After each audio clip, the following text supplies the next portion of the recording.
Alright, guys, this week we have George Andersch. I know I butchered his last name, but I know I got his first name right. He is the owner of Fargo Brazilian Jiu-jitsu. He is the main coach there, and I'm very thankful he came on the podcast. He's a modern-day Highlander, moving around throughout his life, but always finding a way to better himself, diving all in the situation he is presented and making the most of it. I envy the hell out of it after recording the podcast with George, and I freaking loved recording this episode. In a way, his ability to always be searching for new things and bettering himself is something I find very similar in myself, whether other people see that or not. But enjoy the episode. Give the whole thing a listen because it only gets better throughout the whole show. And if you want to support George and his family, come try out Brazilian Jiu-Jitsu over at FargoBJJ. All the links and whatnot are in the show notes, are linked to Spotify, Apple Music, or on my Instagram post. Thank you guys. Enjoy the show. Give it a share if you like it, and have a great, fantastic day. Thank you. How's it going? Good. Yeah. How are you? I'm doing good. How was open mat? Pretty good. Yeah. Pretty good. We're trying to, everything slows down with the holidays and stuff, Yeah. but trying to get it back going. Okay. After January, it'll pack again. Yeah. Do we, so I'm used to the CrossFit space where we get a bunch of new people joining at the New Year for New Year's resolutions. Do you get the same thing for memberships? Yeah. I mean, there is that. I don't really advertise to that. Mm-hmm. We don't really advertise much at all. It's more word of mouth than anything. But so I would imagine that it's probably not the first thing people think of as a New Year's resolution. So the gyms probably get that much more than we do, but there is a bit of that for sure. Mm-hmm. Yeah. It's kind of a hard thing because you never know if those people are going to stay or leave every year. Always some of them stay, a lot of them leave, but we definitely see that uptick as well. But for the podcast, introduce yourself, kind of like who you are, where you're from. My name is George Andersch. I'm the owner of Fargo Brazilian Jiu-Jitsu and Kickboxing, along with my wife, Sarah. I'm originally from New Jersey, born in Perth Amboy. So I grew up in that New York City area, right across the river from New York. And but I left there fairly early. I left there when I was 23, and I never really went back. So I've just been on the road basically since then. Ended up in Fargo, and here you go. Gotcha. Well, let's go kind of way back to when you were growing up. Were you into sports? Were you what was your thing growing up in high school or elementary? Well, I was into playing sports, but and music as well. But when I was really young, like elementary school, I had the kind of parents that just put you in everything. Okay. So I grew up playing every kind of sport. Baseball. I was a competitive gymnast. I started when I was 7 years old. I broke my arm when I was a baby. So my parents started me in gymnastics first when I was very little because they thought it would be a good way to rehab my arm and build the strength back up. And I wound up staying in gymnastics all the way up until I think I graduated high school. And I was competitive in that. And I played baseball, Little League baseball. It's big in the city and stuff. I played that for years. Played hockey. Somehow I got involved in ice hockey and street hockey. Okay. Because the guys on my street there was older kids that played hockey. Seriously, I don't know if they played in college or what they were doing, but they were always out practicing. We had an alley with there's a vacant lot that in the middle of my block that everybody just used for hockey, believe it or not. And I'd watch the older kids play, and then my generation came up watching them, so we took over the lot, when they were gone. Right on. And I played roller hockey. I actually played in the USA Roller Hockey League up until I was 30. Oh, damn. Because you can do that anywhere. Yeah. So that's just amateur hockey, but you can just get on a team and play. And that was fun. What was it like? I think the outside view of gymnastics to most people is it's very competitive and very strict training. Was that the type of training you were doing early on? I mean, I wasn't in a Olympic prep gymnastics team or anything like that. I was in a pretty decent local, regional kind of school. They've actually grown to be much larger these days. Central Jersey Dance and Gymnastics, it's called now. It wasn't called that back then, but they're like a pretty big force in theater and gymnastics and stuff now.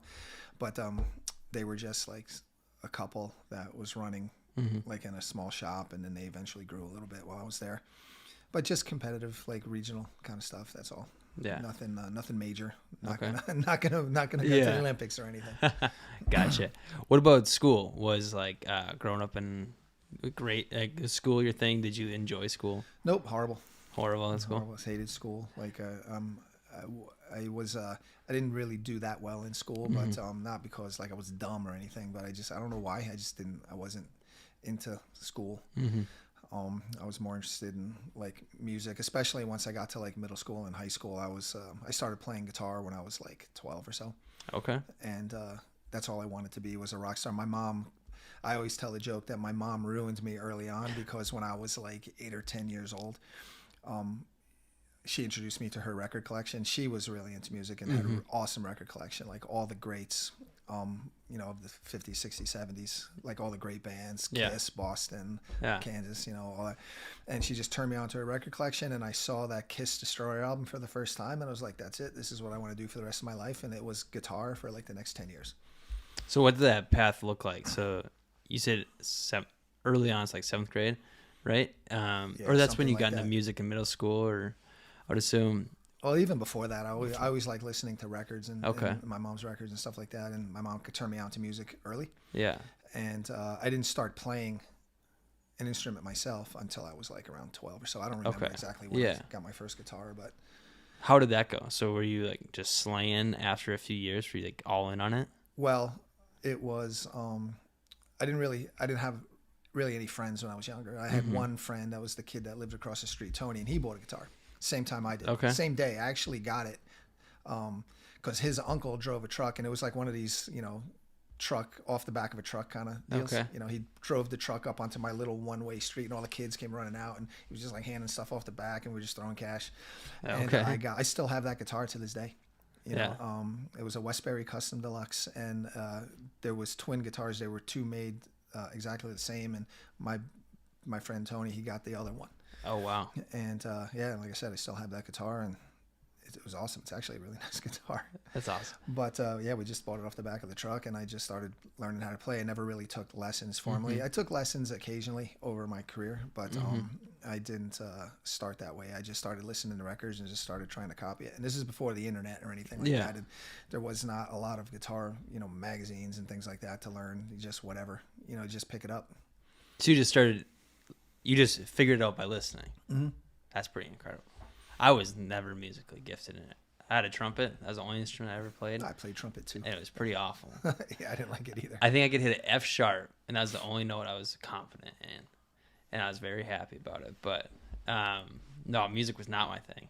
Love it. That's the kind of music I grew up with as well. My dad was super into heavy rock, especially from like his powerlifting, bodybuilding days in the gym. Yeah. And so some of my earliest memories are just blasting classic rock, driving down Main Avenue in our old Jeep. And so, or not Main, 13th Avenue, when there was like distance between West Fargo and Fargo. But no, that's awesome. So going through high school, were you able to bring that, or maybe middle school too, were you able to bring your guitar into like band and whatnot as well? No, not in middle school. Like I didn't really play in band in school. Like I wasn't like a school band guy.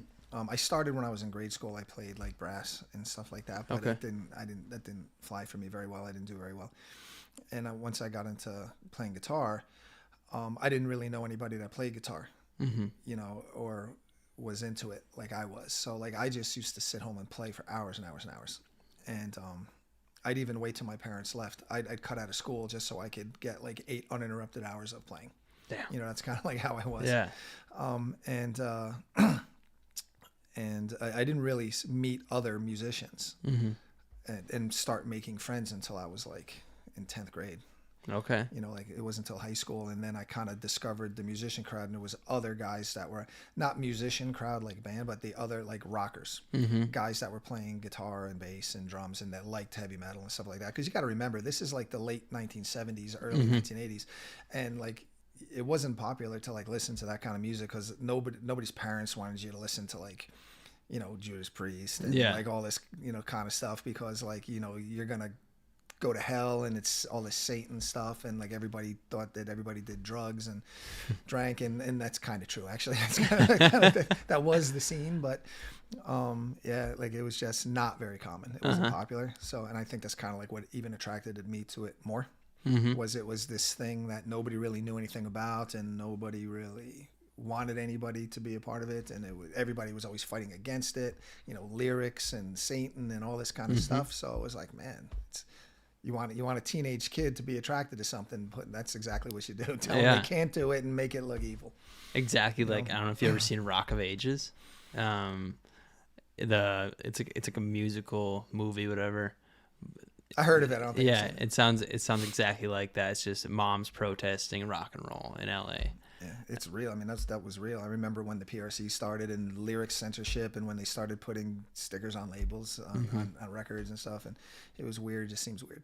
Yeah. But what are you gonna do? So you were all in on guitar, and 10th grade you started finding other musicians. Did you start a band or anything like that?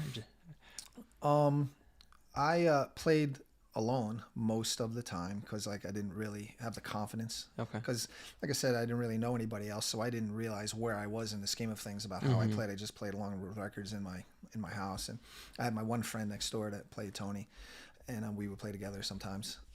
Just us. He was just my next door neighbor, and he was like my only friend for most of my early childhood. Okay. And I hooked up with, I met other musicians. In like in this one class I had, it was like I think it was American government class, and like I wasn't doing very well in school, so I got kind of like, I was a sophomore, but I think I got put in with a bunch of freshmen to take this American government class, and I remember the teacher, Mr. Sawicki, and it was all these long-haired dudes, and we kind of like all found each other in that class, and Mr. Sawicki was super cool teacher, kind of like facilitated our creativity, and you know, didn't really kind of follow the class, you know, and all we did was talk about music, and we all got together, and that was basically my group of friends until I left for the Army when I was 23. And to this day I'm still in touch with all of them. That was like where that main group in that class turned out to be the core of like my group of friends that I basically hung out with forever after that. Wow. And they all played drums and bass and everything like that, and I didn't play in a band with them particularly, but we were always together. We all went and did bands, and we always supported each other. That's super cool. It was a super supportive group, and it was like the kind of thing that like I never had before, you know. So like it was pretty cool. That's awesome.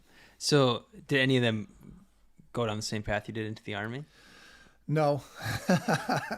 It's very rare that you get that rocker crowd to go into the military. Like I joined the military. I was always kind of into like the military too. I always found it amazing. Yeah. It was just interesting. I really liked like all those old like movies, and I was like infatuated with like World War II Europe. So I used to love like The Longest Day and The Bridge Too Far, and that's what got me interested in like the 82nd Airborne Division, because they were a very predominant unit in World War II Europe. And when I wound up joining the Army, that's where I wanted to go. I wound up going to the 82nd, but before that, what got me to go into the Army was Desert Storm happened in 91. Okay. So Desert Storm happened in 91, and there was a big rush to everybody wanting to join the Army. I don't know. It was just a weird time. You know? So was it kind of like, so I barely remember 9/11, but during 9/11 there was a mad rush of people joining to serve. Similar. So similar than back then as well. So between high school and, you said you're 23 when you joined? I joined the Army in 23. When I was 23. Yeah. That was 91, yeah. So what kind of happened between those years? Well, I graduated, and I basically was just in the music scene. Okay. I eventually got into a band, and was doing pretty well. I put out a couple of recordings. We made a couple of, independent recordings, and I was touring around with a lot of big time bands. I was an opening act for a lot of major bands during that time, and that was like we didn't really realize it then, but that was like kind of like the golden age of metal. That mid late 80s. in New York City. That was like the happening time for like metal and hardcore and things like that. And all the great clubs were coming out were like in New York and everything like that. So that was just a regular life for me. I was just playing those clubs. I was opening for a lot of bands and just living life, man. And it was good. So were you touring around the New York City area? Or? Yeah, like the Upper East Coast. Okay. So like New York, New Jersey, like Virginia. Right on. Area. So were you supporting yourself just in the band, or were you working part-time jobs and kind of living that dirtbag life? Well, there wasn't a lot of support back in those days. Like you weren't making a lot of money. You played because you wanted to. Yeah. And yeah, I would just work like crappy jobs, okay. and, with my friends, and then we would get fired, and we go find somewhere else to work together, and like goof off and get fired, and we like the gas stations, working like midnight shift in the gas stations, like on the interstate, was like the big job that we all did. But I worked in just strip mall stores, whatever, I didn't care, So I just wanted to get money. something, just enough to be able to, well. I was living at home, so like I never left home. Gotcha. I lived at home until I left for the Army at 23. Okay. So I had pretty cool parents that were were fine with me living at home, and I just did my thing, went out, and lived the rock life, man. Just played shows, and when I wasn't playing, we were practicing. When I wasn't practicing, I was out at shows, rubbing elbows or. I worked in a lot of clubs for other bands too, like setting up or doing security for the stage and stuff like that. Because I was already kind of weightlifting and stuff like that, so I was already starting to get a little bigger. Okay. So I would be able to pulling like a metal security job or something, or taking tickets at a door or something. Gotcha. So going through high school, did you get pretty bulky in gymnastics or no? Fairly, as a matter of fact, I graduated high school at like 135 pounds. Okay. Like 6'2". Oh wow! Yeah, so I was a beanpole. Okay. I didn't really get bulky from so when I say bigger, I'm saying from like a musician's perspective. Not like a bodybuilder, not like a modern day Instagram guy's perspective.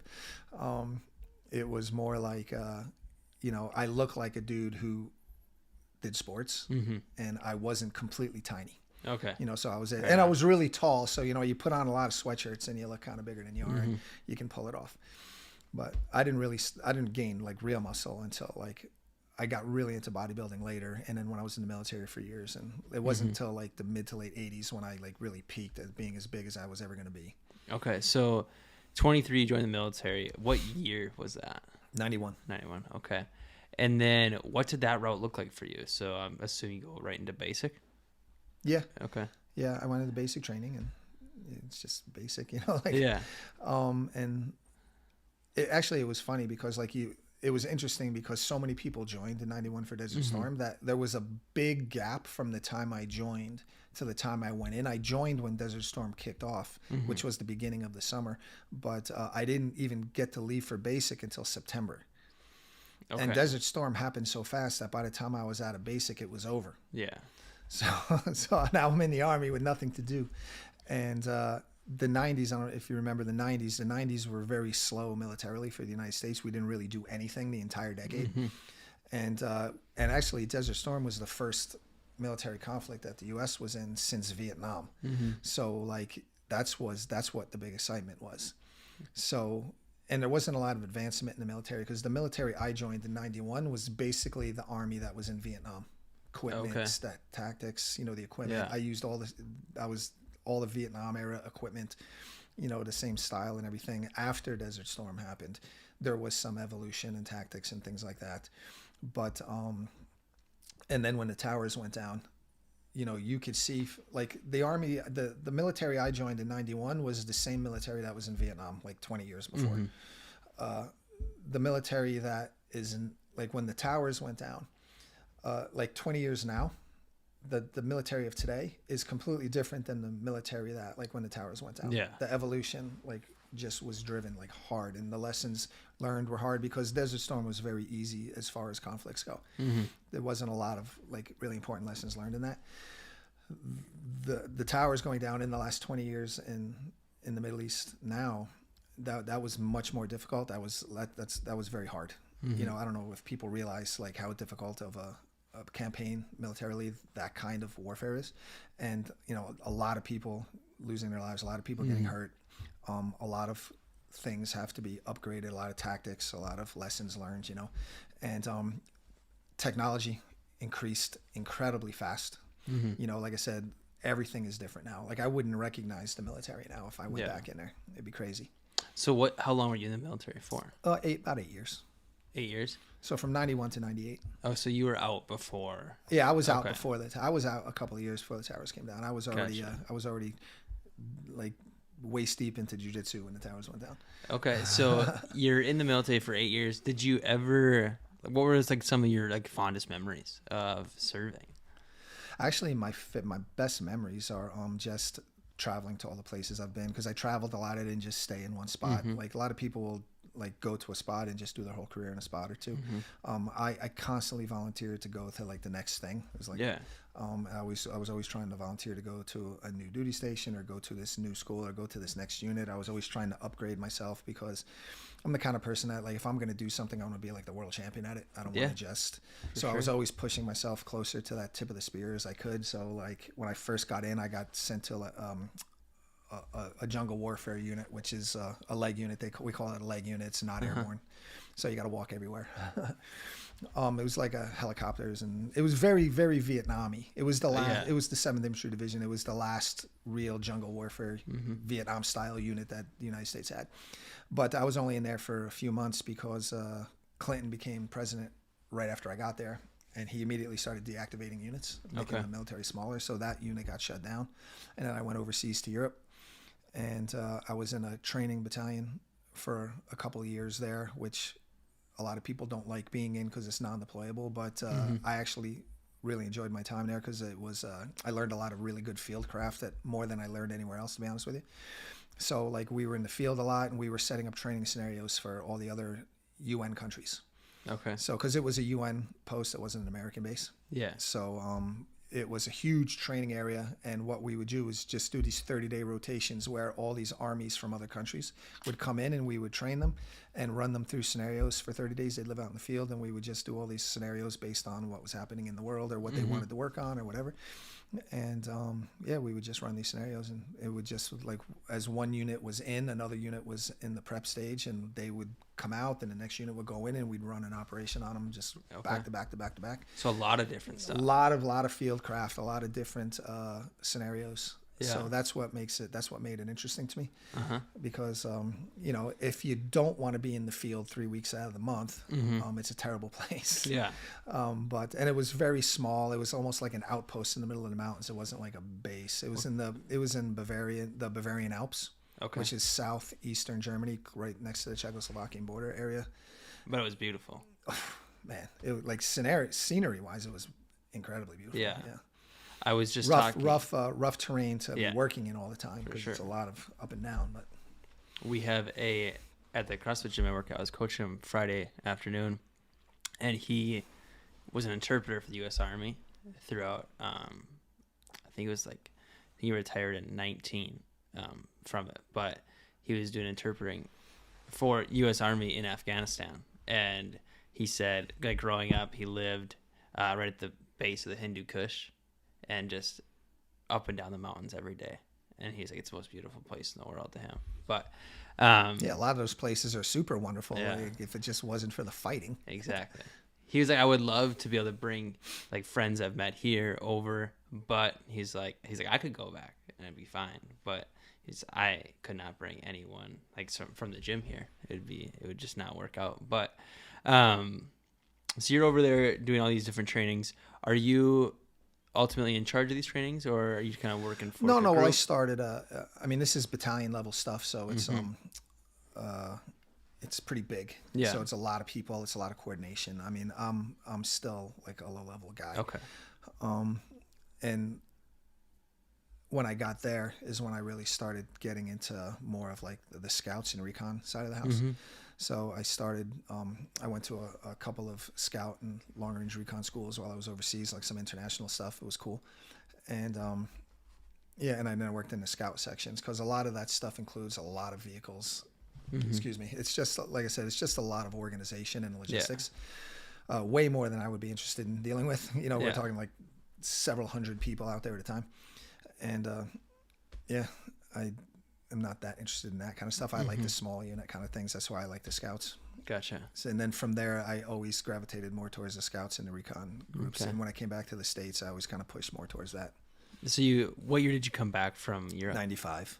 Okay, so you had 3 more years. Yeah. What were those last 3 years looking like? A lot more training? Well, I came back, and that's when I was in the 82nd. So that's Okay. like one of the most deployable units. So I went from being non-deployed to being one of the most used units in the Army. And it's airborne, so you have to get airborne qualified. You have to, which is parachuting. Yep. And then it's just a lot more intense because everything is like life or death. Like everything is. You can be. They call it a DRF1 unit. So deployment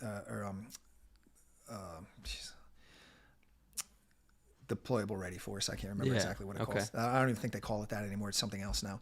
But it was like a rapid deployment force kind of thing. So like you had to be ready to go anywhere at any time in like 24 hours once you're on your own rotation and stuff like that. So the training is much more serious. You take it more seriously. Everybody's much more professional than in like the regular Army units, I've noticed. And I really liked it because I like that kind of professionalism. I like being around people who are more serious and are kind of higher level. Gotcha. And then even there, I tried to go to even the more elite units within the unit. Like I wanted to be in the scout team, and then I wanted to go to Division Lurs for a while. I was in Division Lurs for a while.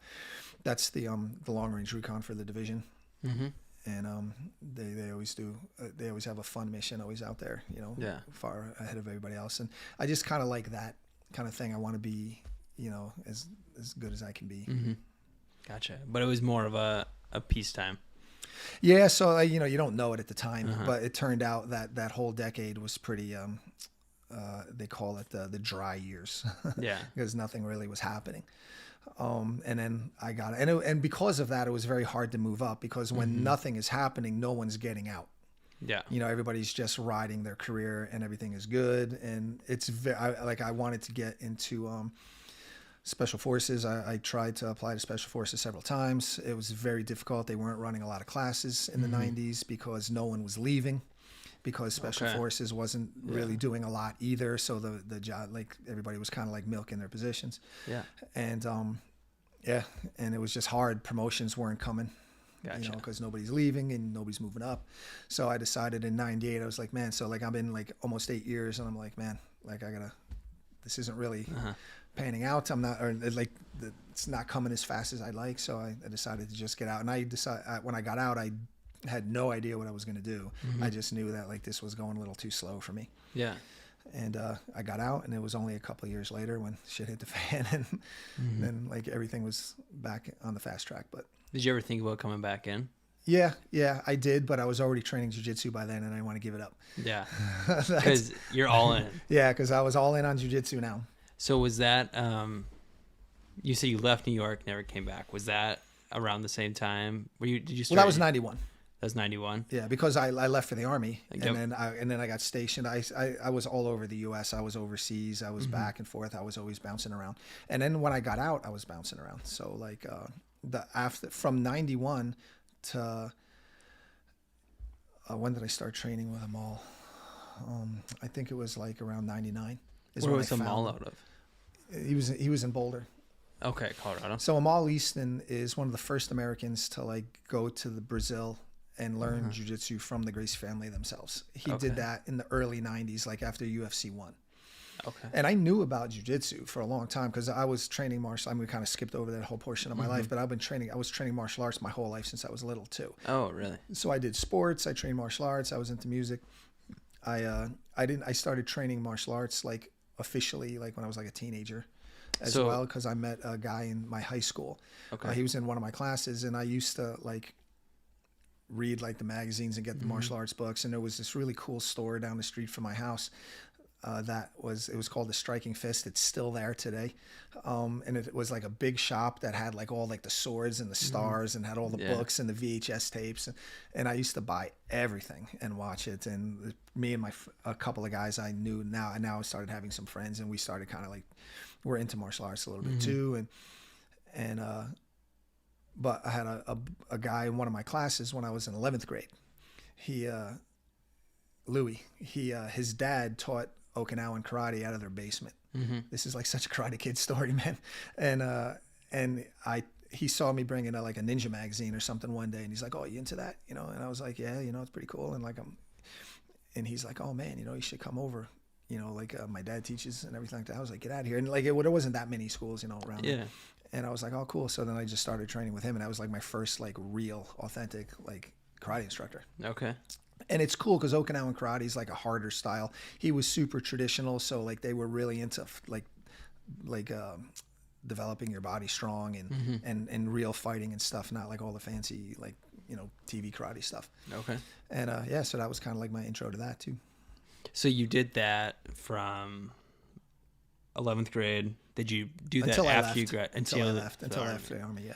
Did that, so I'm super So I did that fascinated. simultaneously while I was playing music and simultaneously. Okay. So I had two different lives going on. Yeah. I had my musician life, which I spent most of my time, but then I was lifting weights and training martial arts with this other group. And because I'm always getting in trouble, I hooked up with this little not so I don't know how to put it. I mean, they weren't bad guys, but we would go out and get in trouble. We would go out and try and get into fights and go to the park and the park is where a lot of guys would hang out and drink after hours and stuff like that. We go to the park, or we'd travel around, go looking for house parties to fight our way into, and because we were just troublemakers. I was the guy that you didn't want to have come over your house if you're having a house party and your parents are gone, because they were gonna wreck the place and start a fight with everybody. But I never really liked the cause. I didn't feel like I was causing trouble as much as I just found it fascinating that fighting was this may sound strange, but I found it as the purest kind of contest, fighting. And I just was infatuated with being very skilled at fighting, just one-on-one with no weapons. So I never really got into weapons and all that kind of stuff that a lot of karate guys do. I was just really interested in fighting, but not as a jerk causing trouble kind of fight. I really found it fascinating. Yeah. To have the skill to be able to just handle somebody. And that's really what drove me to martial arts in the first place. And that's what I found really attractive about jiu-jitsu, because I was like, wow, that's really incredible. When I saw UFC 1 in 93 when it happened on satellite, and it took me from 93 to 99 to actually find anybody who knew anything about jiu-jitsu. Because I was in Europe when that happened, so nobody knew anything. And then when I came back to the States, I was just gravitating towards whoever knew anything about any kind of submission, anything, right? And I thought I was learning pretty well, but then when I met them all, I think actually a funny story is I think I actually told him that I kind of knew what I was doing already, that I just wanted to jump in, and I didn't know anything. I got my ass kicked, and it was great. Yeah, and I never looked back. So. I don't know a ton about the foundations of jiu-jitsu, where it started and whatnot, but did Amal learn kind of the combat jiu-jitsu, or was it more or less, and this might be wrong, but from what I know is the Brazilian jiu-jitsu is more combat jiu-jitsu, and what it is now is more a sports style, a self-defense, that kind of what we learned at the school. Were you learning more combat style with strikes and whatnot as well? Well, that's an interesting perspective, because I don't really see it that way, but I guess you're right. It is kind of like that. When I first started training jiu-jitsu, late 90s, early 2000s, jiu-jitsu encompassed everything, how I would fight in the streets, how we would fight Vale Tudo, because there wasn't even really MMA yet. Yeah. And that scene was just breaking out. It was in its infancy. There was more Vale Tudo, which was no rules at all. And then there was, just fighting and self-defense. And to me, jiu-jitsu was everything. Jiu-jitsu was MMA. Jiu-jitsu was fighting. Jiu-jitsu was just everything. It was just jiu-jitsu. There was no separation. Yeah. How I would fight in a tournament is the same way I would fight in the street, is the same way I'd fight in a Vale Tudo or MMA match. It was all the same. It wasn't uncommon for me when I was a blue belt or a white belt and blue belt, especially at that time. It wasn't uncommon for us to have 4 guys with boxing gloves in the middle of the mat, and then we would do an up, down, out, trying to take guys down who were trying to take your head off with punches. That was common. That was a common class. When I was coming up, they were putting gloves on and punching in the guard and punching in position, or just having guys slap the crap out of each other. Yeah. Gi, no gi. That was just everything. Now everything is kind of separated into its individual specialties, and guys just do gi sport. Guys just want to complain about just doing self-defense. Guys just do no gi. Guys just train MMA, but it was just all one thing when I started, and I think, that's how I came up. That's why I always encourage everybody to be well-rounded, and not just do no gi. You got to do the gi too, not just train inverted everything all the time. You got to, throw the gloves on and slap each other around a little bit. Yeah. You know what I mean? I think that's important. You don't have to be great at it. You just got to be familiar enough that if, somebody grabs you in the street, your first instinct isn't to, grab a lapel and invert the marambolo, in the alley. Yeah. You want to do that. So around 99 is when you started with them all? Yeah, I think around the end of 99. I remember I started during the holidays, like around this time of the year, because there wasn't a lot of guys there, and the gym kind of closed down a little bit for, I think a mall went out of town, and a lot of guys, because Boulder, Colorado is kind of a transient place, like guys come there for school or whatever, but everybody goes home for holidays. Yeah. And there wasn't really anybody around, so when I joined, it was just me and one of the mall's first instructors, Jay, for like the first 2 months I was there, and I basically got to start off with like a couple of months of privates or very small classes, 2 or 3 guys, and by the time Amal and everybody else came back, I was kind of up to speed with what was going on, and I can just kind of jump in, and get the ball rolling. Gotcha. It was lucky, good timing. You were, how long did you stay in Boulder for? I got there in beginning of 99. And I left in 2008 to come here. So almost 10 years, about 9 years. Okay. And then when did you start competing in jiu-jitsu? Or did you right away? I think I did my first competition after I was training like 2 weeks. Really? Or something like that. Or 2 months, like something, not 2 weeks, probably like 2 months. Okay. Yeah. So, but it was right away. I remember because I only knew like 3 moves. And I got 2 of the 3 of them, and I actually won. That's wild. Yeah. That's wild. But tournaments were different back then too. Like nobody really knew what they were doing. We were fighting people from all kinds of backgrounds. It wasn't just jiu-jitsu. There wasn't really any other jiu-jitsu around. Yeah. Because back then, like most of the jiu-jitsu, there was very little jiu-jitsu in the United States or outside of Brazil at all. And most of the jiu-jitsu that was in the United States was still like on the coast, California, East Coast, Florida. I'm not even sure if Henzo was even in New York yet. Hawaii. There was some old school guys in Hawaii, but like there was nothing in the middle of the country. We were one of the first. Dang. So it was a pretty good spot too, because all the I call it it was before what I call the jiu-jitsu Big Bang, like the Big Bang Theory. Yep. So there's like my instructor Amal, he has a social network and knows so many people in the industry and the jiu-jitsu scene that you could never replicate a social network like he has anymore today. Everybody's just too spread out. There's just too many people, and it would cause too much traveling. Like when he went to Brazil after UFC 1 and lived there for years, when everyone was still in one spot. It was the singularity, the jiu-jitsu singularity still. And then once it exploded and everybody went all over the world, like all the Brazilians, he knows everybody, so he could go around and see everyone, and like it would be very hard to replicate that kind of like social clout today, So we were very lucky to have him. So everybody, when he came to the United States, a lot of people that one of the Brazilians wanted to come to the United States, they would come to Denver because it's like centrally located. They fly there first and then to go off to wherever they're going to go, but they'd always come through and visit him, and we get to meet them. So I got to visit a lot of legendary old school guys during the golden age, basically. So now I'm in my second life, which is also in its golden age. So I did the golden age of music. Yep. You could make the argument that I was in the military at a good time because I was in that post-Vietnam, pre-9/11 era, which was like a good time to be in. And now I'm like in the golden age of jiu-jitsu, watching its rise, so just lightning struck twice for me there, I guess. Yeah. So, earlier you said you go all in on one thing. Were you still rocking at this point too? No, because because I used to practice my guitar like 8 hours a day. Yeah. Like there was a little stint when I was in Denver before I really started getting into jiu-jitsu that I was thinking about getting back into music, so I was playing a lot, and I went and tried out for a couple of bands. And because the one thing I know I didn't want to do is I didn't want to start another band from scratch and go through the whole rigmarole, because in the 80s, we had gotten pretty far. Like we were pretty well known. Yeah. You know, and I was opening for big bands, Biohazard, Sepultura, Typo Negative, you know, big bands and making a big name. And I didn't want to go back to the beginning and start all over again. Mm-hmm. So I went and tried out for a couple of bands. But now this is like the late 90s. Music scene's completely different. It's a different part of the country, which is a different kind of focus. Everything was really folk rocky back then. And it was just not like people were not appreciating what I was bringing to the table on these tryouts. And I was like, man, you know, this is crap. If I really wanted to do something, I would have had to start from scratch again. Yeah.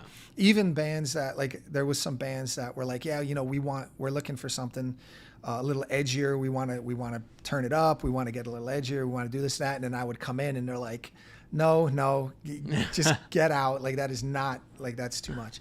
So I was like, okay, and that's when I was like, you know, I think that was just like 8 months or a year of that. Okay. And my roommate was really, he's the one that actually convinced me, and he did jiu-jitsu with me as well. He was also my weightlifting partner. But you know, you guys were just getting after it.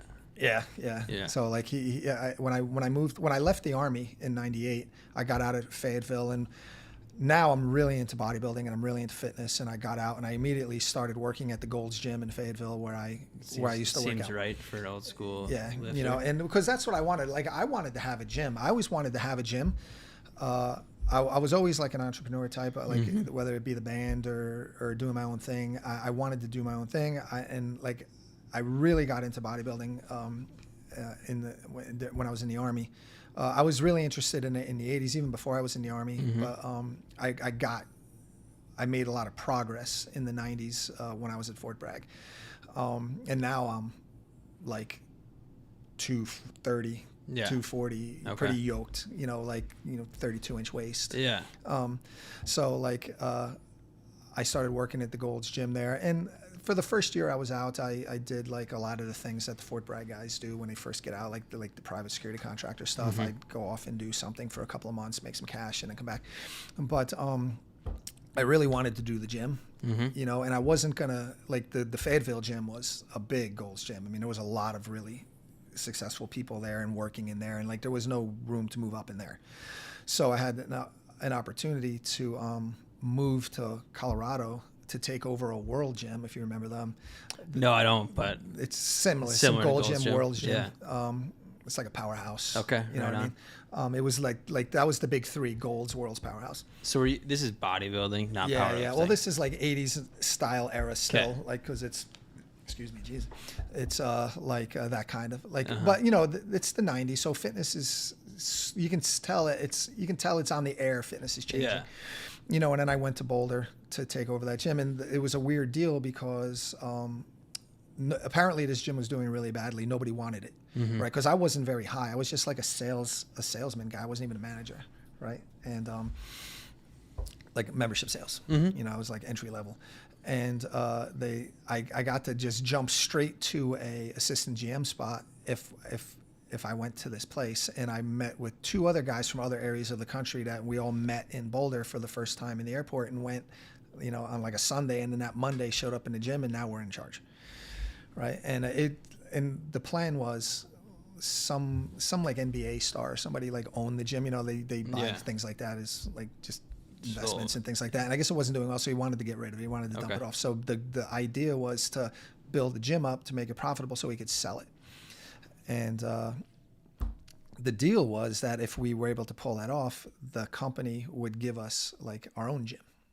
You know, and this was a fitness management company called American Club. American Club Fitness is, I don't know if you heard of them. They're anyway, I must be really old. They manage. They were like a corporate gym management. Okay. Right. So like an NBA guy would buy like a Gold's Gym, and then he would hire them to like run it, and then he just gets a check. Makes sense. So long story short, I went to Boulder. We turned the gym around in like less than a year. The guy wound up selling it to some local guys that continued it as a gym. They just changed it to a local name. Everybody got to keep their memberships and everything, which was cool. And but the thing is, they were their own guys and they had their own staff, so there was no room for us. And then the company that I was working for reneged on the deal. They said that we're not going to get a gym. So I wound up quitting and saying, screw that. Like, because I'm very impatient apparently. And the other two guys went off to the next offer that they were given. And I just wound up being stranded in Boulder basically. And one of the reasons why I didn't want to leave anymore is because by now I'm already training jiu-jitsu. I'd already met them all. Yep. And I'm already starting to train. So like you can see a common theme here where like jiu-jitsu kind of anchored me there and all of the other opportunity. What's that? How long into jiu-jitsu were you at this point? Oh, geez, probably like a year.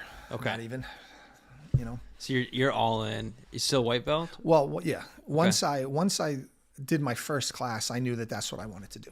Okay. I was like, this is it.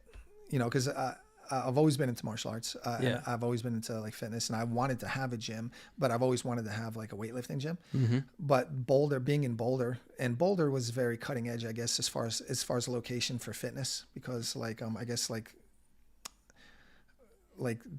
it seemed like the newer style of fitness was kicking off there.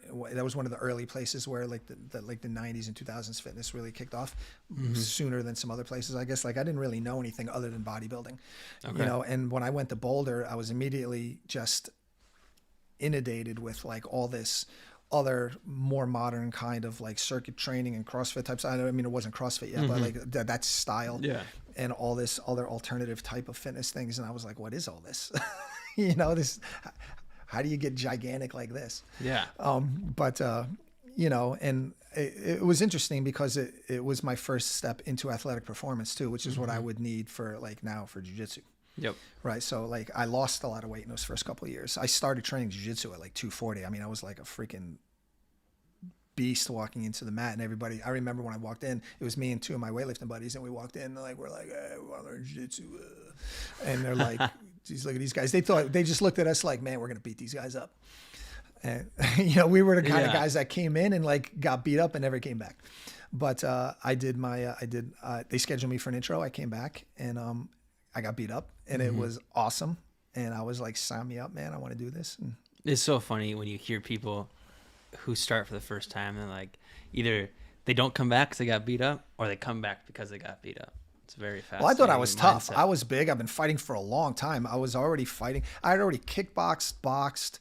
I've done, like full contact karate. I've won tournaments. I've won box. Like I've worked private security. I've worked in bars. I've beat up people. Like I'm a badass, man. I'm tough. I'm a tough guy. I think I'm the shit. And I came in, and you know who Elliot Marshall is? He fought in the UFC. He's the head coach of Elevation Fight Team now. Okay. He was a white belt, and he did my intro class. Right on. Right. And he took me out there and he beat me up.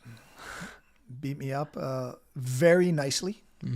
Very nicely, and made me realize that like I didn't know anything. And I was like, wow, man, this is awesome. Yeah. That's super cool. I remember one of my very, actually, I think it was my very first intermediate class. Professor Matt he tapped me out by forcing my face between his chest. And I was like, this fucking sucks. But, and Rob goes, well, that was a test and you failed by tapping me out from that. Because he's like, you could breathe, couldn't you? I was like, yep. He's like, well, you should have tapped. But I haven't done it since. But it's one of those things where it's like, oh, I want to get better so that doesn't happen again. But other people would be like, oh, this fucking sucks. I'm not going to come back. So you're training with them all. Is it like a big gym, or is there not a ton of people there? No, it was, this was, back before anybody knew what jiu-jitsu was. Yeah. So it was not very common to get people to come in. Back in those days, nobody was particularly interested in creating a thriving business model. It was just tough guys that wanted to get tougher, and most of the guys competed and fought. So it wasn't like we were trying to keep people. Yeah. It was almost like it was the opposite. It was almost like trying to weed people out. They would come in and immediately we'd like go hard and see who's going to stick it out and who's. So it was only like tough guys, and it was like at some point in the years down the road, like I think Amal decided, he's like, man, we've got to be able to get people to stay or we're going to go out of business. Yeah. But, but those early couple of years I was there, it was just all about just getting better at fighting and getting tougher. And yeah. And there wasn't like, There wasn't like a curriculum. It wasn't a curriculum at first. We would just go over a couple things and then train hard, and then we would train and see what people are messing up on. And that would be what we covered in the next thing, but you could do that when you only have 8 guys in the class. Yeah. You know what I mean? 8 or 10 guys. I think there was only like 20 or 30 people in the whole school for like the first 2 years I was there. Okay. So is Amal working a different job at this point as well, or is the school keeping him afloat? I'm not. I think he was just working part-time jobs. Okay. And like most of the guys there, either like I just worked part-time because, like I said, all in, right? So I just worked. Like I just took like little part-time jobs in the bar at night. A bunch of the guys worked in the bar at night, and then we just trained jiu-jitsu all day. And I think Amal was working. I don't know what he did. Yeah. Seemed like he had money. Yeah. I mean, I know he didn't, but he was going back and forth to Brazil. He was going, and Henzo had opened up in New York, so he was going back and forth to New York now. Which is very inspirational to me. This is like his journey to get his brown, because he was a purple belt when he came back to the United States. So when I first started training with him, he was a purple belt.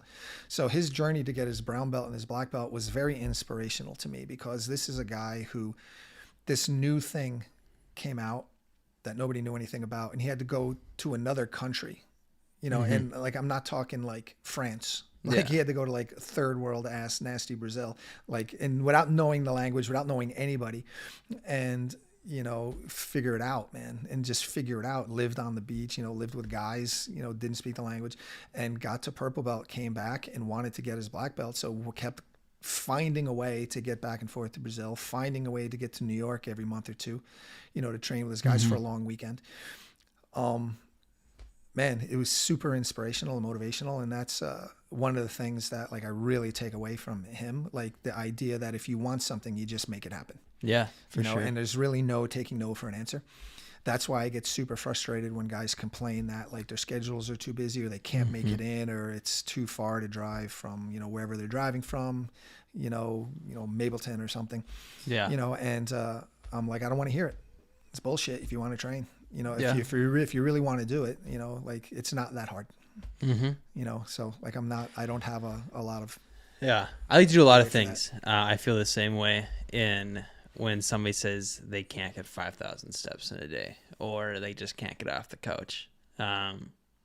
I feel ashamed of myself when I don't do multiple things in a day, whether that's like, because I do a lot of running, I do CrossFit, Jiu-jitsu, like those are the things I do outside of work, and I just don't understand when people can't. And I'm definitely not an all-in guy. Sometimes I was envied about other people.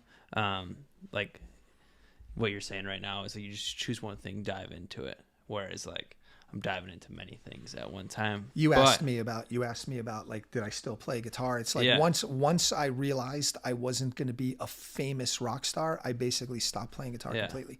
And that's after playing for, man, over a decade of like 10-hour days every day for like 8 years. What was that realization like? That you, like, I'm not going to be, how did you come to that realization of I'm not going to be a rock star? I'm doing jiu-jitsu. I just get infatuated with another. Like jiu-jitsu just pulled me away from everything. Gotcha. Even when I was in the Army, I still played, because even when I transferred to different locations in the military, I still drug like a couple of my guitars and like a practice amp with me everywhere I went. So in my barracks room, I always had a guitar and an amp. Okay. So, and I even played, there was even other guys that played. So like when I was in Germany, I hooked up with a couple of guys in my barracks that we used to go play the rec center. They had a stage at the rec center. We'd set up and we would just play in the rec center, and just for whoever was in there doing whatever, lifting weights, playing pool, and we would just bust out songs, Metallica, Queensryche, whatever we were playing, and just easy stuff to just play, just to keep your chops, Okay. So another thing that like fascinated me, you talk about up, down, and outs, where people they're just trying to like take your head off with gloves, in your early days of training. Why, or what was that like? And like it's definitely not something we see at our school. Well, it's because there's no soccer moms and average office guys in there, and back then, like now we have to accommodate that. Yeah. For a thriving business. And it's hard. Like we were training because we wanted to fight and be fighters and tough guys and stuff like that. And It's not that guys don't train jiu-jitsu because they still want to be good at fighting and things like that, but the environment is different now. You know, like we were like, everybody lifted weights, everybody was jacked, everybody was in good shape. Like we didn't do cardio and stuff in the gym. Like as a matter of fact, I remember one time Amal wanted to start implementing like warm-ups and stuff in the in the class, and we were like, bro, we all go to the gym, we're all coming here straight from the gym, you know, we all been lifting for the last 2 hours and working out and running and stuff like that. We don't want to do cardio, we want to just get to it. Yeah, you know what I mean? And you know, that stuff doesn't, you know, when you evolve to the type of school where average people are coming in and they're using your jiu-jitsu as their entire workout for their life. Like they don't work out, they're not in the gym, you know, for 2 hours before they came here, they're not doing other activities. Like this is it for them. Then you have to start providing a more universal experience. You know, they got to do a little warm up, they got to do a little cardio, they got to strengthen their bodies a little bit, you know, because jiu-jitsu can be a little rough on the body, you know, for sure. Especially when you're going hard, you know, getting folded up, you got to be flexible. Like we didn't stretch or anything. Everybody did all that stuff on their own. But now it's like, it has to be incorporated because people don't know to do that. Yeah. You know, and the average soccer mom isn't going to want to try and take down you or me while I'm trying to punch her right down the road. I mean, that's a good skill to know, but that's not going to be something you start off with for sure. Yeah. So I've never been to like one of the, I think Jason runs it, the 10 a.m. Sundays. Is that stuff that they do? No, that's just, well, that class is geared towards whatever's happening at the time. Okay. Like right now it's very sport jiu-jitsu specific because he's got a couple of the guys that want to, like a couple of the people that are interested in MMA, in order to fight for Jason and the team, for Jason as a coach and the FargoBJJ team in general. Like we don't want just MMA, we don't want just this or that. Like so, you've got to learn jiu-jitsu for jiu-jitsu. So like Jamie, for example, is one of our guys who fights MMA, but he's been off the mat jiu-jitsu wise for quite some time now, and it's not okay. So he has to do some, before he fights again, he has to do some jiu-jitsu tournaments. So he has to get the gi back on, he has to do some stuff, and he has to perform well and kind of get himself back in the swing of things, and then we'll talk about MMA again. Yeah, I worked with Jamie for like 2 years at Shields back when I used to work in the shop there. Oh, cool. Like 8 years ago. But super. I was fascinated by.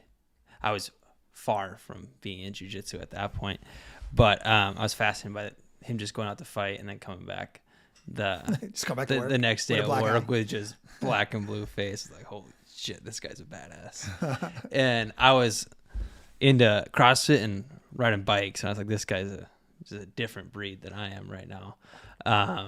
But so. You got into doing the fights right away and doing tournaments right away when you joined jiu-jitsu. What did your kind of progression of learning from them all, being in Boulder, look like between the time of kind of like getting your white belt, or obviously you got your white belt when you started, but getting into it to 2008 you moved here? Is that right? Mm-hmm. So what did that time frame look like? That's about 10 years or so? Like, what's the question? What did your jiu-jitsu look like then? Were you training pretty hard the whole time? Were you coaching? I was training hard pretty much the most of the time. I didn't really have a job or anything that took me away from training jiu-jitsu. I mean, jiu-jitsu was my focus that whole time. Mm-hmm. I went to college for 4 years, from 2000 to 2004. Okay. I did take a full-time job. People are surprised to find out that I have a college degree in computer science. Most people think I live in a cave somewhere, like small animals. But no, I actually have a college degree, and I used to. In 2004, I started working at a place called Level 3 Communications, doing information system security analyst for it's Level 3 is it's kind of like a big internet company. They own like a big section, high level of the internet. Like network, like large network, high level network stuff. And so I started working there. I was there for 9 months and got out of it and never had a regular job again after that. Because I just was not cut out for the corporate world. It was very similar to probably the same environment that kind of Rob is like a Microsoft. Okay. The same kind of huge compound kind of place, you know.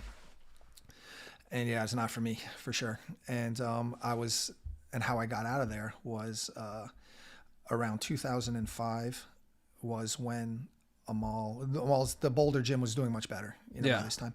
And Amal had wanted to open up another branch in Denver, the city of Denver. Yeah. Denver proper, because Boulder's like a suburb outside, like about half an hour out. And he called me up one day I was at the computer lab, like just miserable.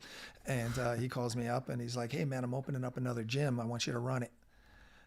He's like, "How much you making over there?" And of course I'm like, "I'm making a lot of money." And I told him, and he's like, he gave me some offer that was like a fraction of what that was. But now I'm with Sarah already, and and Sarah's got a really good job. So I told him I had to call him back, and I was like, "Yeah, let me call Sarah and we'll discuss it." And I called Sarah, and I was like, and me and Sarah had talked about wanting to work a jiu-jitsu gym. My goal, I never wanted to be like the man. I never wanted to have like my own thing or anything like that. I always just wanted to run a school for them all. Like I wanted to stay with them all forever. Like if I had my way, I'd still be in Denver running an Eastern Training Center. That's what I always wanted to do. And I just wanted to stick with him and be part of the team. And like I'm more of like a team person. I don't want to be like, I'm not like a head guy. Yeah. That's how I see myself anyway. But like Sarah got pregnant. Well, we'll stick to the regular story for now. Yeah. And so I called them all, and me and Sarah talked about like running gyms before. So I said, "Hey, this would be the good time to like get in and learn everything, and be ground up, ground floor kind of thing." So she surprisingly said, "Yeah, I can quit my job." And after I just spent 4 years of school and just getting this freaking job, and yeah, like go for it, whatever. So I called him back like a half an hour later. And I was like, "Yeah, I'll do it." And I went in and put in my 2 weeks right there, right on the spot, and said, "Yeah, I'm out of here." And then I started working for him, and then we opened up the gym and just figured it out as we went. Okay, so that's 2004, you said? That was probably 2005, I think. Okay. It's got to be 2005 because I graduated in 2004. I got that job right away, and I was there for about 9 months. So it had to be around 2005, maybe the end of 2005, beginning of 2006 at the most, but I don't think that late. So you weren't there for too long before you came to Fargo? No, because I came to Fargo in 2008. Yeah, so a couple of years. What did the growth of that gym look like? Was that pretty steady right away? Was there a group of people in Denver that wanted to train? It seemed like we were struggling, but I don't think it was that there was a lack of. I think like we were just new at it and didn't really know what we were doing very well. Like I felt like we knew what we were doing at the time, but like it was never like it's tough because I don't know. Like the only experience I have to compare it to is like my own experience. I'm not in the business world prior to this or after it, So it seemed like it was good. Not super packed or anything, but it seemed like it grew at a nice steady rate. Eventually got good, and like I know that we went through experiments with trying, different strategies, and sometimes they worked, sometimes they didn't. And I know that he was sweating a little bit. Every once in a while he'd come in and be like, we got to get some guys in here. We're going out of business. But like I said, it was a tough time too, because nobody really knew what jiu-jitsu was still. It wasn't very popular. It was a hard sell, especially for women. Like you imagine like a woman coming in like before anybody knows anything about this, and they see immediately guys climbing on top of you and doing all this weird stuff, and it's like they're not into that. Well, we were training on Monday, and it was a double leg takedown. I'm terrible with names of the style of double leg it was, but double leg where you're driving your forehead right through their chest. Yeah, like a blast double. Yeah. Yeah, and I had a girl partner on her first day of training, and I was like, "This is quite the drill to do for your very first thing in jiu-jitsu."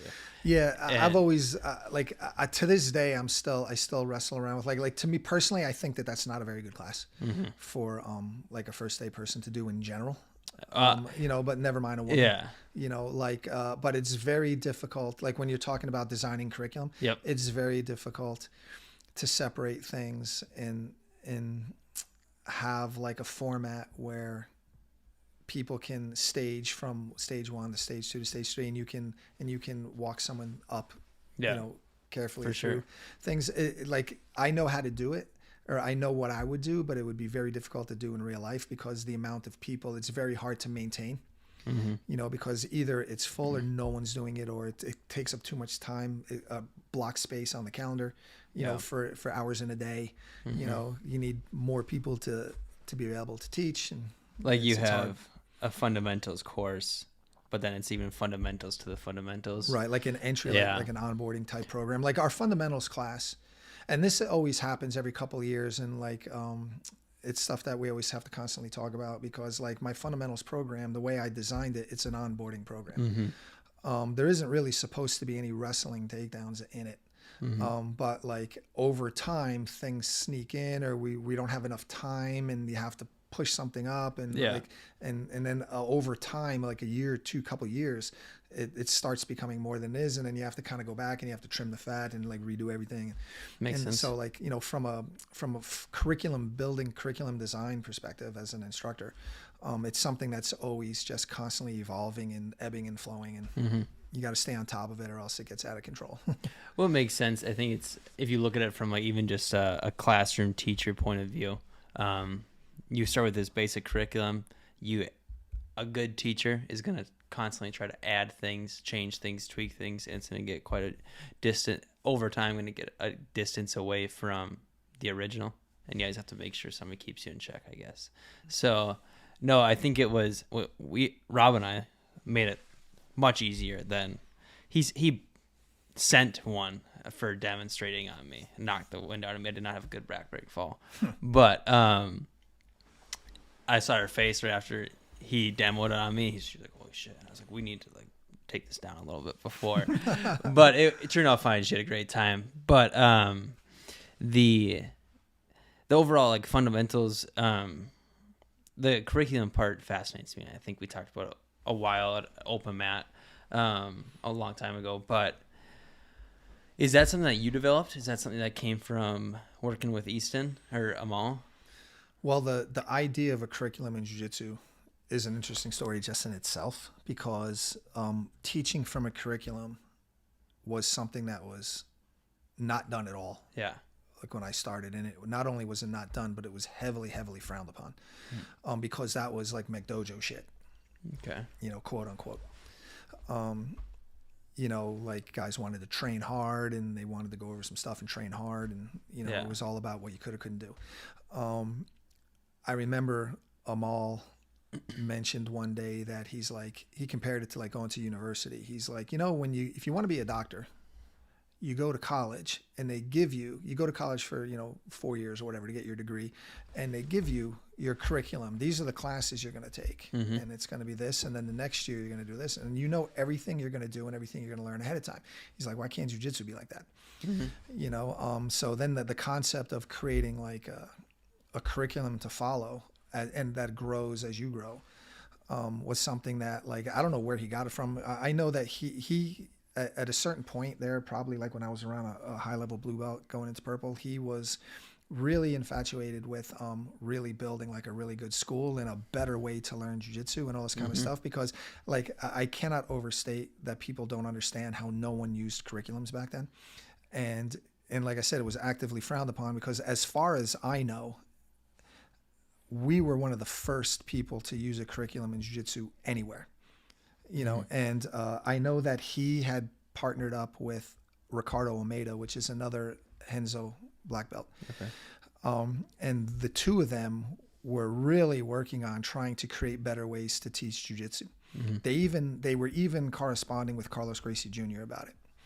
And I know that when it would come up sometimes, like it would be like people would be like, you know, you can't teach, that's bullshit, that's, you know, like other jiu-jitsu guys and stuff like that. And so it was like swimming upstream for a little bit. But you know, it's funny now to think that there'd be so much resistance to that back then. But you know, and there was no curriculums back then, so we just started from scratch you know, with his lead, of course, just started from scratch, you know, trying to develop one. And it changed many times and added and taken away, and this worked and that didn't work, and going from 1-tier system to 2-tier system to a 3-tier system, you know, fundamental, intermediate, advanced, and developing requirements and like, what do you think people should learn at the beginning? What do you think people should wait to, you know, and it was just an interesting process, you know, but, you know, at the time we're doing it, we don't think like we're making any kind of groundbreaking thing, but it really was, I think. And when I came to Fargo, all I did was have, because, you know, I used to run the gym for him, all I did was have all the files and all the folders of all the stuff that we did. Instructor training program, kids program, because we created all that stuff from scratch. And when I say we, I mean them, really, because I didn't really have anything to do with this. You know, like one of our guys, Finney, was really big. Finney McMahon, he's one of the most black belts, runs in Colorado Springs. He, not Colorado Springs, Fort Collins. He was the big driver on creating a kids program. Like when there was none, there was no kids program existed for jiu-jitsu as far as I know, you know, and he created a really pretty elaborate one. And Sarah was one of the very first kids instructors. So she was there during the growth of it, and she just took that ball and ran with it. And it's been developing, you know, to this day. I mean, we have 3 binders this fat. That's our kids program. You know, that we could probably sell that shit for like $1 million, because I know there's no place else anywhere that has some shit like that, especially for kids. Really? You know, but the thing is, we've been, you know, building on it ever since this whole time. You know, and our adult curriculum is the same way. I came here and just continued what I was doing in Denver. Yeah. And then I was because like I said, I was, I'm not like a bossy type. Like I'm not the guy that has to be my way or the highway, or like, you got to do what I say. So like when I first opened, one of the very first things I did was try to create a crew, like of guys, like a group of guys, my first original students. And I created like a council, because I run the academy more by like council rather than by like, I mean, I'm the boss, it's my gym, and ultimately my say is it's my way or the highway. But I really don't make any decisions without consulting the group of people that I really respect their opinions. And, you know, like Matt and Rob and everybody else that has, you know, experience that I trust. And there's been many times when I thought that I wanted to do something, and then I brought it to the group, and guys who were smarter than me said, no, you don't want to do that because of this, this, and this. And I'm like, oh shit, okay, I'm not going to do that. Or I'll do this instead, or we'll do what he said instead of what I wanted. You know, like I'm totally down with that. It doesn't matter to me. I just want it to be the best gym it can be. That's a really good quality as a leader. Being able to like listen to others and not just force your way. That's cool. I always think it's lazy, because I'd rather have somebody just tell me what to do. Well, I think that's if you bring up the point of you wanted to work for a mall forever and run that Easton Training Center.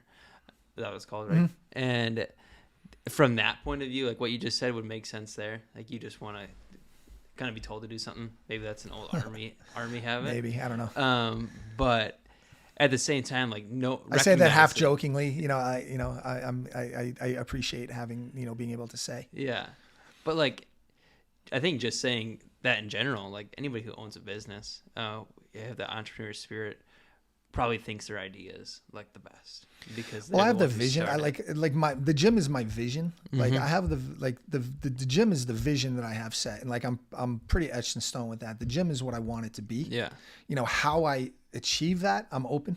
Yeah, but like it's not going to be something I don't want it to be.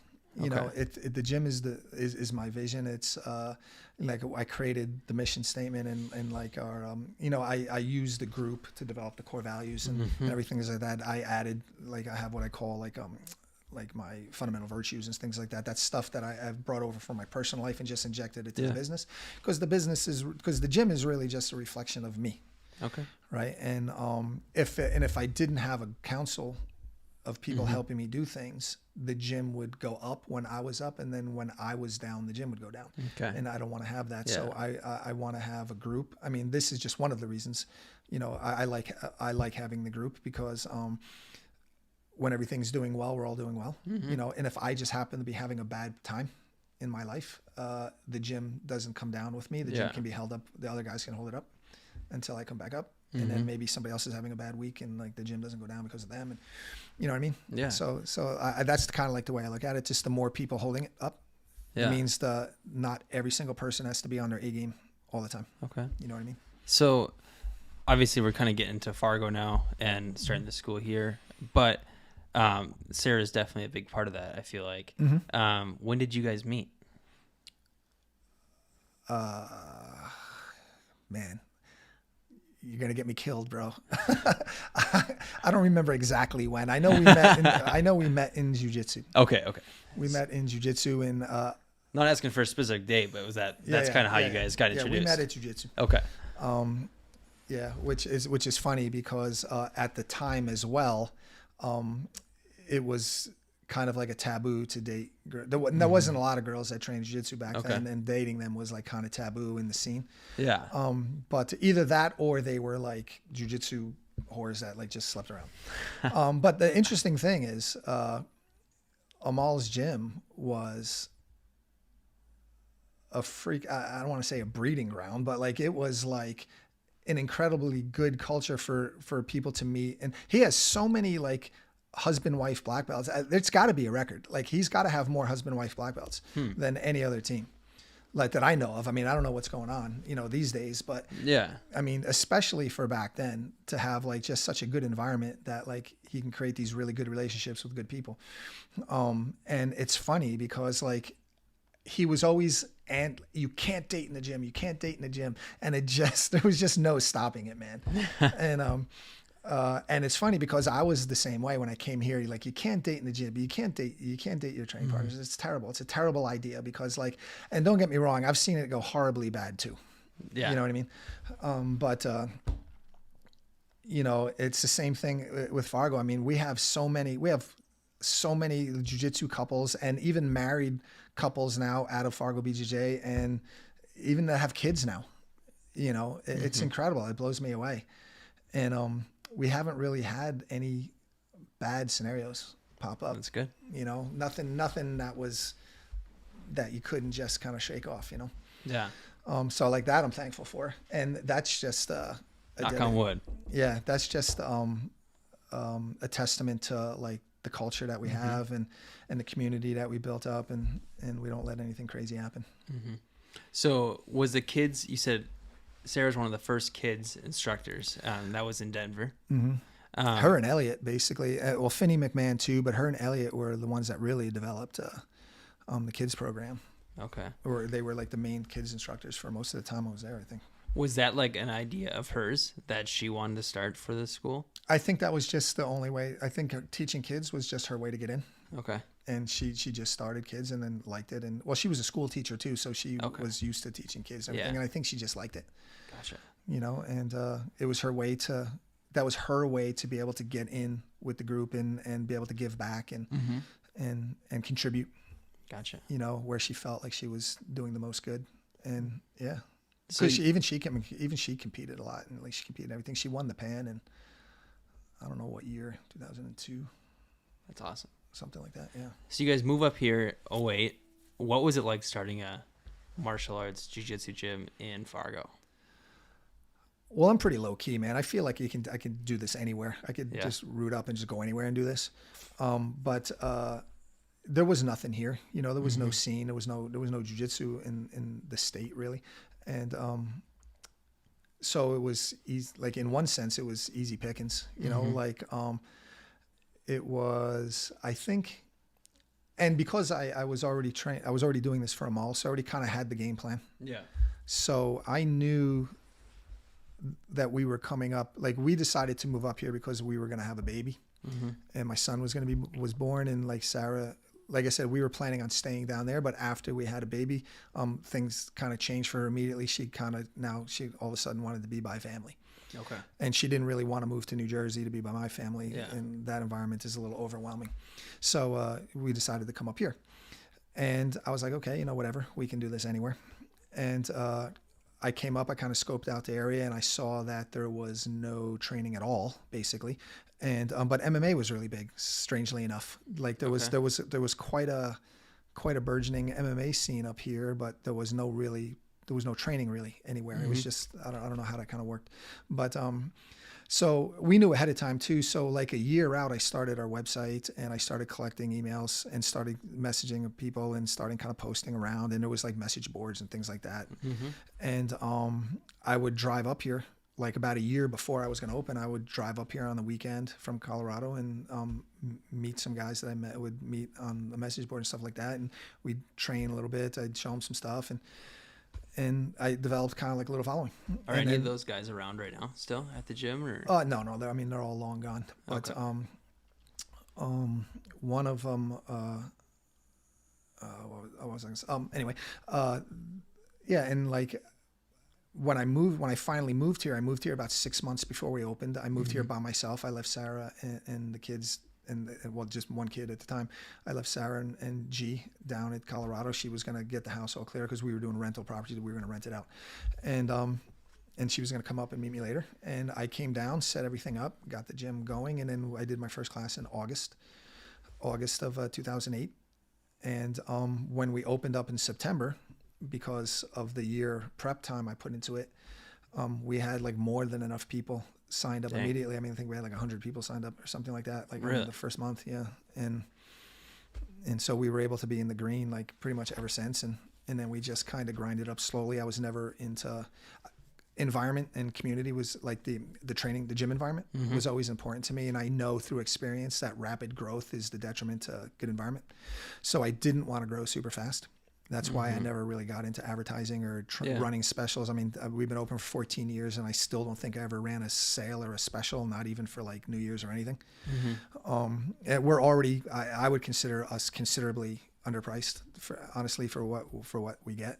So like it seems silly to me to do a sale when it's already so cheap. So I was just like, let's just go with the flow and just grind up slowly over time. And it's worked out really well because we've been able to just onboard everybody slowly as they come in and keep a good environment. Makes sense. That's cool. It's cool that you didn't, like, you wanted to be successful. Obviously you wanted to stay in the green, but you didn't want to lose core values. And you had that set through your group of people you went to, that you started right away. Did that start right away? Like your, I don't know what you worded it as, like the group of guys you went to for decisions and whatnot. Yeah, pretty much, because that original group of Dave and Darren, Dave Tofty and Darren Coombs. Yeah, they're two of my first guys, so they're still here, obviously. Yeah. Matt was one of the first guys. I think he came in like the first year or so, because like he's been on the PD. He's been Fargo PD for like 10 years now. He's a sergeant, and I remember he came in like the day he graduated the academy. Okay. So his jiu-jitsu career is the exact same as his PD career. Makes sense. And I think that's probably about 10, 12 years. I don't know how long it's been because he's been a black belt for a little while now.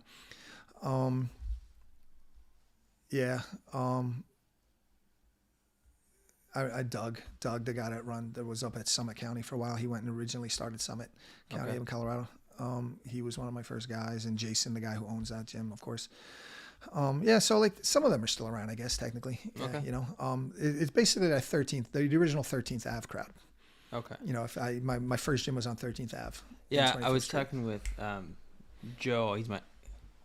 He was a 4-stripe white belt, was the highest he ever made it, and he'll probably make fun of me for not remembering his last name, but he calls himself Captain Awesome. He used to be on a radio show. Oh, that's Joe Olson. Yeah. And he was telling me about the old crowd that he used to train with. Yeah, he was from the 13th Ave gym too. Yeah, so I climbed with him over at Fargo Climbing. That's why I'm all covered in chalk, because I was climbing right before here. Yeah.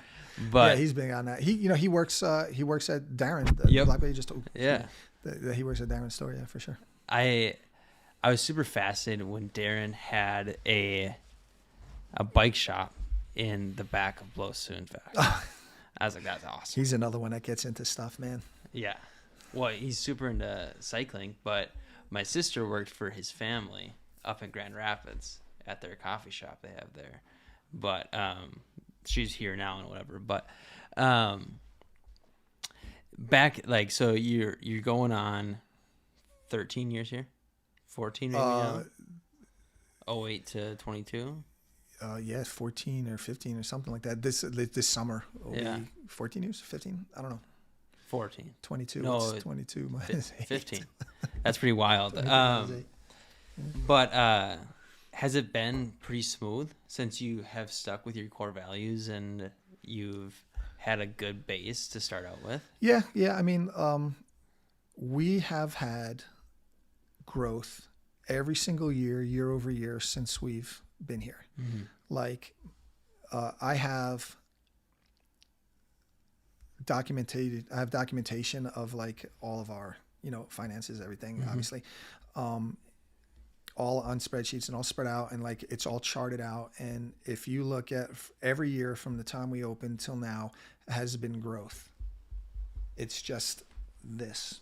That's awesome. And it's amazing, mm-hmm. because there's been times when like maybe we were trying to up our game, so we brought our expenses up, and things got tight. And then, there was debt and everything. And like Sarah and I we had personal debt, which was really rough when we first started. So it wasn't the gym as much as like our personal debt that was holding us down.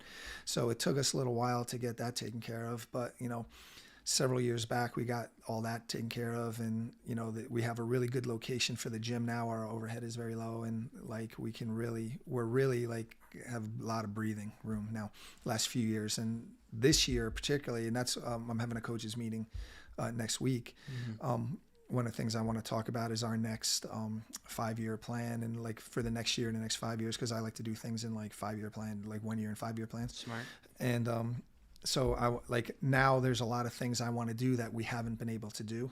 Mm-hmm. And I want to start looking at how we're going to be able to implement that. I'm going to, need like who's going to be on board, who's going to be around, like who's going to be able to, be here for this and things like that. So we can, who I can count on, kind of, so to speak. And, we're just going to take it from there and see. And like, I really want to, I've always wanted the gym to grow, but I never really had serious growth goals. Mm-hmm. It was always more about just growing a good community, just having good training, just having just friends and coming in. I just wanted to have a gym where I can come to, and it's my friends, and it's just my own little society, because I don't like being out in the regular world, because the regular world sucks. I don't like people out there. They don't like me. We don't get along. I just wanted to create my own little micro universe and just live in it. Mm-hmm. And that's what the gym is. Yeah. And that's what those people are. That's why I've always been very solid about, like, if I don't particularly like you, if we don't get along, if you're not particularly doing well for the community, you're going to be out of there, because I don't want to deal with you, because like this is like my little mm-hmm. Oasis, and I don't want anybody in there messing it up. So but now for the first time, like, I'm going to actually implement a growth strategy where I'm actually going to try and grow the gym significantly more than what it is now. And that's kind of like where I want to take it now, because that's kind of like my next challenge, especially now that I'm not on the mat as much, like health wise and things like that. I'm not competing anymore, and I'm not training every day. Like it's I still have that competitiveness in me. I still want to. I got to do something, and I got to do something. So like now it's like make the gym like a powerhouse, and I want to be able to have like traveling competition team, and I want to be able to have this and that, and like all kinds of things, So that'd be badass. Yeah.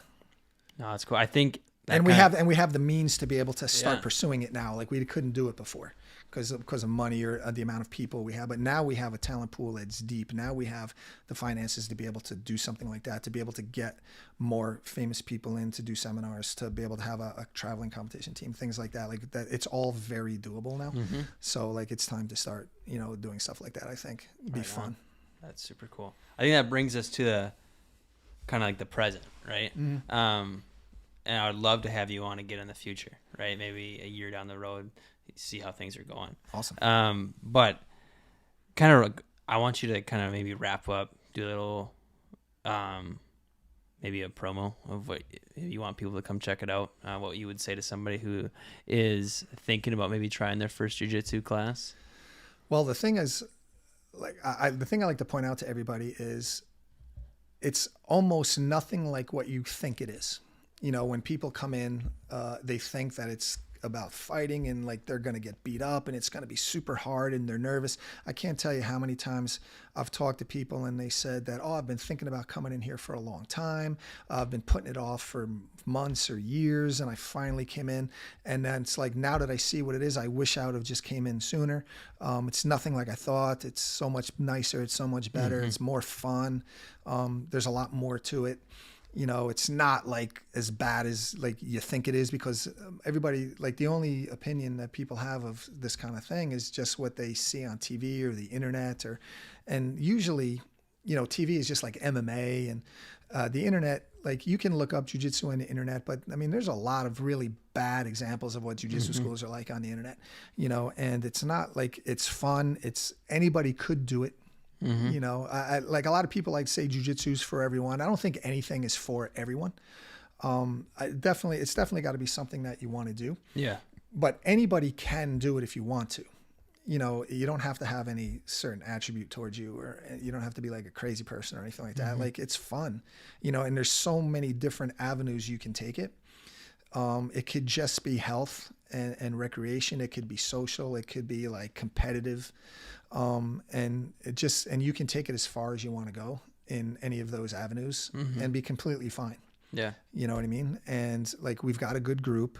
It's a great community. You know, everybody in there is super nice and supportive, and you will definitely be well taken care of. And like, you will have friends and everybody will help you. You know, it's just coming in, man, just coming in and checking it out and wanting to do it and wanting to be a part of something, because it is a little addictive. Yeah. You know, it's addictive. You know, people will come in and they'll be like, oh man, this is great. And like, it's surprisingly addictive, you know, and then you wind up spending all your time thinking about jiu-jitsu and focusing on it. And then next thing you know, you're on the internet and you're going down these rabbit holes and you're getting in trouble because you're not working at work or whatever you're doing. But yeah, it's just super fun, man. I mean, I can't even begin, you know, and it's life-changing, of course. I had a joke that I used to say with every time I taught the front desk staff, you know, whenever I get new front desk staff to learn how to talk on the phones or something like that, I would tell people that, man, if I could somehow mind meld into you, like how drastically this is going to change your life for the better, like you wouldn't believe me. You'd think I'm lying. You know, you wouldn't believe me at all. Like the effect that, like, if you come in and train jiu-jitsu and you make it a part of your life and you train like years in, years out, and like, man, it's going to take over. It's going to take over a major part of your life, and it's going to influence how you make decisions, how you solve problems, how you deal with stress, everything. I mean, it's so positive. But the thing is, like, even just what I'm saying now, anybody listening to this is probably going to think, man, this guy's crazy. Like, nobody, it's nuts. Like, you know, but it's true, man. Like, and you just don't understand. Yeah. Like, you have to come in and you have to start doing it. It's the first step. Yeah. I think that's a good spot to start or end there. Yeah. I'll kind of throw in the FargoBJJ Instagram page, website, whatever, awesome. Into the show notes, but I appreciate you coming on. Yep. FargoBJJ.com, FargoBJJ at Instagram, FargoBJJ at Twitter, FargoBJJ at Facebook. There you go. First, get all the handles there. Yep. Awesome. Thank you. Well, George has left the building. That was a freaking phenomenal podcast. George, if you listen to it, I really appreciate you coming on. For the listeners, I really appreciate you spending your time here. George was an awesome guest to have on. I relate to him in a lot of ways of constantly wanting to better yourself. I envy his ability to focus on one thing. And if you've listened to the podcast before, you've heard me say this, but the ability to dive into one thing and go all in it is something very admirable, and I respect the hell out of that. But I do really appreciate George coming on here today and sharing his stories, sharing his mindset with us. So tune in to the next episode. Look forward to potentially very soon some shirts for the podcast. If you get this far, thank you. I would love to have you guys support some What's Your Why swag coming soon. Thank you guys. Give it a share. Follow the podcast. Have a great day, afternoon, whatever you're having right now. Thank you.